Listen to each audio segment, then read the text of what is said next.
দেশের বাইরে আমার কোনো ঠিকানা নেই, এটাই হলো আমার ঠিকানা। এই দেশ, এই দেশের মাটি, মানুষই আমার সব কিছু, কাজে আমি দেশের বাইরে যাব না।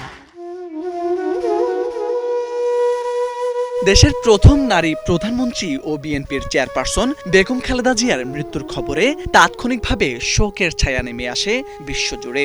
তার মৃত্যুতে 11 ডিসেম্বর থেকে 3 দিনের রাষ্ট্রীয় শোক ঘোষণা ও 31 ডিসেম্বর তার জানাজার দিনে সাধারণ ছুটি ঘোষণা করা হয়েছে। 3 ডিসেম্বর দুপুরে জাতির উদ্দেশ্যে প্রধান উপদেষ্টা অধ্যাপক মোহাম্মদ ইউনূস তার ভাষণে এসব কথা জানান। বেগম খালেদা জিয়ার ইন্তেকালে আমরা গভীরভাবে শোকাহত ও মর্মাহত। দেশ ও জাতির প্রতি তাঁর সমুজ্জ্বল অবদান জাতি চিরকাল শ্রদ্ধার সাথে স্মরণ করবে। আগামীকাল তার নামাজে জানাজার দিনে একদিনের সাধারণ ছুটি ঘোষণা করছি। আমরা সবাই যার যার অবস্থান থেকে মহান আল্লাহর দরবারে বেগম খালেদা জিয়ার বিদেহী আত্মার মাগফিরাত কামনা করি।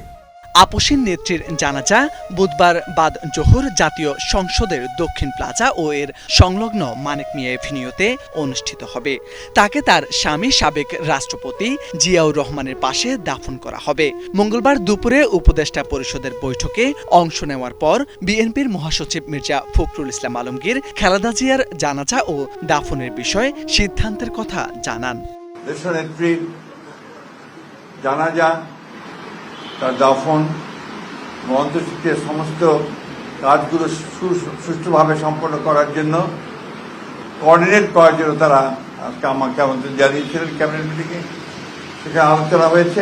বিএনপি জানিয়েছে বেগম খালেদা জিয়ার মৃত্যুতে দলটি 7 দিনব্যাপী শোক পালন করবে। এ সময় দলীয় কার্যালয়ে কালো পতাকা উত্তোলন, নেতাকর্মীদের কালো ব্যাজ ধারণ এবং 7 দিনব্যাপী কোরআন তেলাওয়াতের কর্মসূচি পালন করা হবে। মোরশেদ আলম, বাংলা ভিশন।